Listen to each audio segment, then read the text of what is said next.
अस्सलामुअलैकुम फ्रेंड्स, मैं Khan Nazmi Sharif. Welcome to FH2 classes. हम लोग महाटेट के लिए जो पेपर सॉल्यूशन कर रहे हैं, उसके मैथमेटिकल रीजनिंग के हम लोग जो क्वेश्चन है वो सेपरेट कर रहे हैं, मतलब उसको हम अलग से कवर कर रहे हैं ताकि कन्फ्यूजन ना हो और मैथमेटिकल रीजनिंग के जितने भी क्वेश्चन है वो आप अच्छे से सॉल्व कर पाएँ। अब देखिए यहाँ पर ये क्वेश्चन है आपके सामने, क्वेश्चन नंबर 110, ये सेट 2 का क्वेश्चन है। अब देखिए इसमें सवाल है कि Monica covers a certain distance at the speed of 48 km per hour, and then she travels back at a speed of 32 km per hour to go to her initial position. What is the average speed of Monica for the entire journey in kilometer? अब यहाँ पर हमको क्या बोला गया है कि जो मोनिका है वो क्या करती है, 48 किलोमीटर, मतलब यहाँ से उसने स्टार्ट की 48 किलोमीटर पर आवर की स्पीड से वो यहाँ पर पहुंची, यानी ये इसका स्टार्टिंग पॉइंट हो गया, ये इसका एंड पॉइंट हो गया। अब वो क्या करती है, वापस यहाँ से रिपीट होकर अपने स्टार्टिंग पॉइंट पर आती है, लेकिन पहले उसकी स्पीड थी 48 किलोमीटर पर आवर। अब उसकी स्पीड कितनी हो गई, 32 किलोमीटर पर आवर उसकी स्पीड हो गई। तो अब यहाँ पर हमको क्या करना है कि what is the average speed of Monica for the entire journey. तो एवरेज स्पीड हमको मोनिका की निकालनी है। देखिए एवरेज स्पीड किस तरह से निकालते हैं, जितने भी नंबर्स दिए जाते हैं उनका एडिशन करते हैं हम लोग, और क्या करते हैं, उसको डिवाइडेड बाय जितने भी वो नंबर है उसे डिवाइड करते हैं। अब यहाँ पर इस तरह के सवाल में आपको क्या करना है, देखिए मोनिका जो है वो अपने स्टार्टिंग पॉइंट से निकली एंड पॉइंट पर, यानी ये जो सफ़र है इसने कितनी बार, इस रास्ते को कितनी बार कवर किया, उसने 2 बार।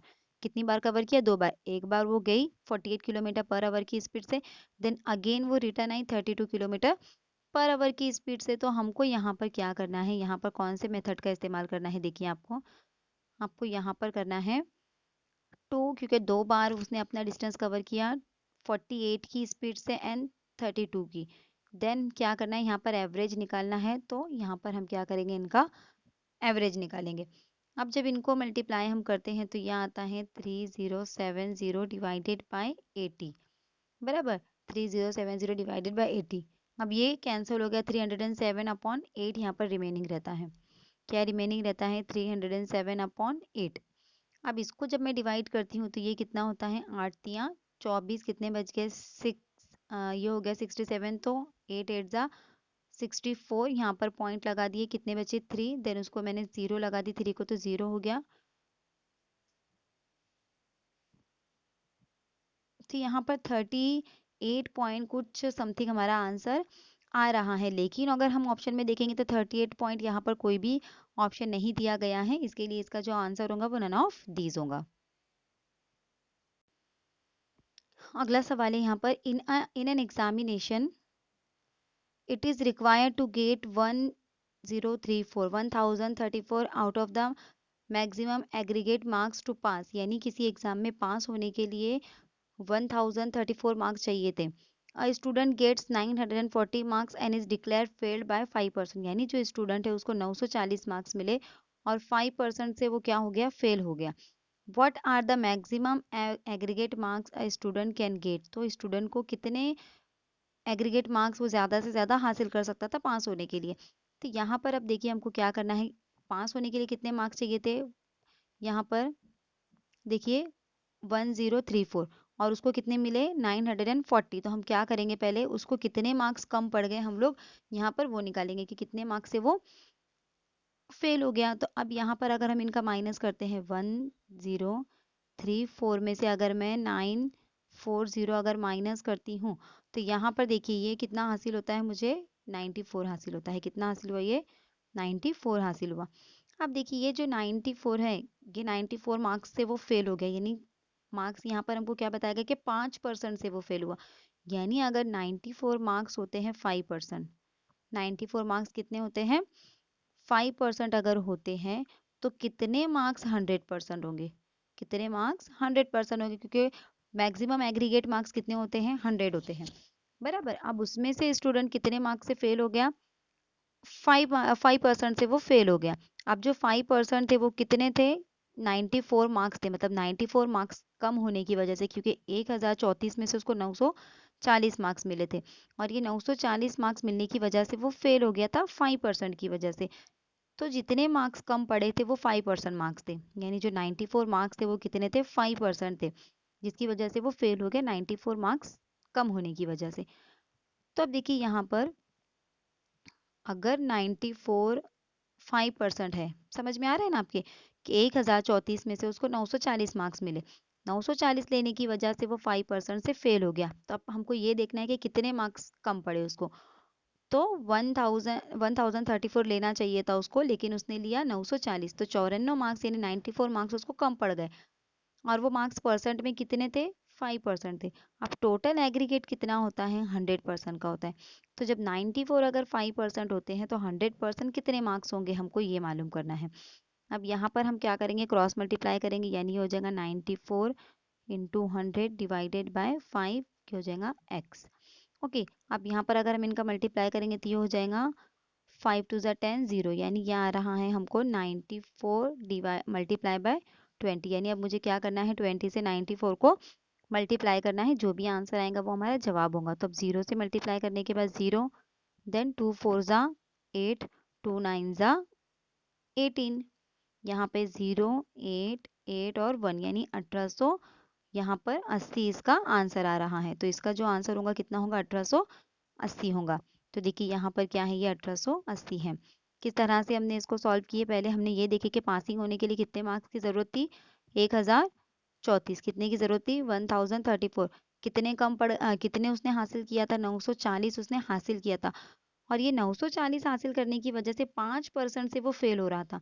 अब कितने कम पड़ गए, 1034 चाहिए थे, 940 ही लिया उसने, तो 94 हमको कम पड़ गए। अब ये 94 जो थी ये 5% थे, मतलब 5% की वजह से फेल हुआ था ना, 94 मार्क्स की वजह से और 5% की वजह से। तब 100% यानी कितने मार्क्स होंगे, ये हमको मालूम करना था। तो बस इस तरह से आप करेंगे और इसका क्रॉस मल्टीप्लाई करेंगे। देखिए ये एक ही कंसेप्ट के ऊपर अलग अलग तरह के क्वेश्चन पूछे जाते हैं, इसी तरह से आपको उसको अरेंज करना है। ओके, और आपको क्या करना है, आंसर को निकालना है।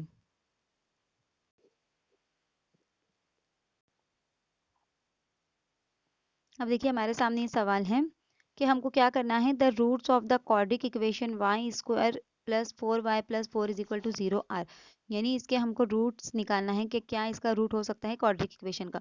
तो जिनको ये क्वेश्चन सॉल्व करते आता है उनको ये बहुत ही आसान जाएगा, बहुत ही ईजी है। अब हमको क्या करना है, यहाँ पर 4 के फैक्टर देखना है कि 4 को हम किस तरह से हासिल कर सकते हैं। तो 2 + 2 करके हम क्या कर सकते हैं, 4 हासिल कर सकते हैं। मतलब हमको यहाँ पर क्या करना है, 4 को फैक्टराइज करना है, उसको डिवाइड करना है। अब यहाँ पर ये इस तरह से बन जाएगा, फिर हमने +2 लिए, तो यहाँ पर ये होगा y square plus 2y plus 2y plus 4।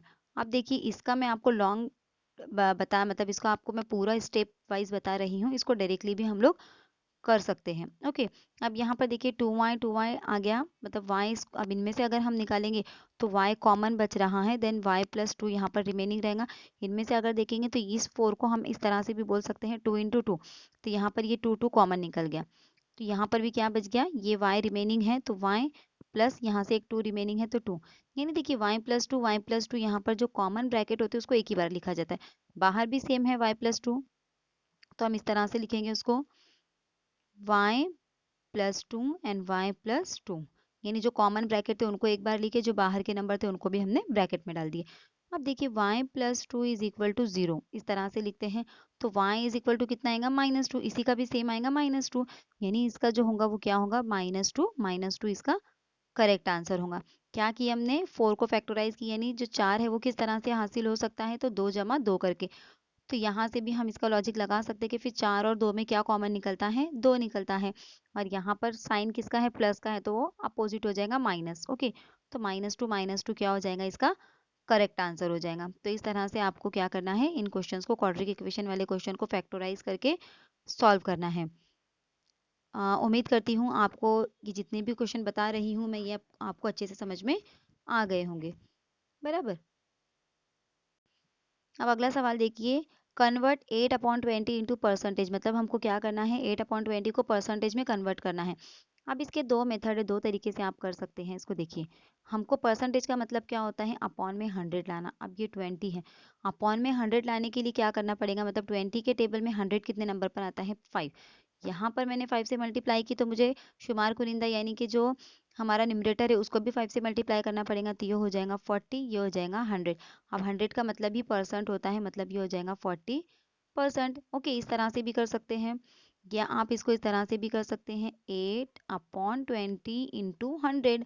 अगर इसको मैं करती हूँ तो ये जीरो कैंसिल, ये जीरो कैंसिल, ये 2 5 ज़ा 10, आटा पचे कितने होते हैं 40, यानी आ गया हमारा 40 आंसर इसका 40%। तो दोनों तरीके से आप इसको कर सकते हैं, मल्टीप्लाई बाय 100 भी करके कर सकते हैं, या आपको अपॉन में 100 लाना है तो उसको कितने से मल्टीप्लाई करना होगा कि अपॉन में 100 आएगा, तो आप वो तरीके से भी कर सकते हैं।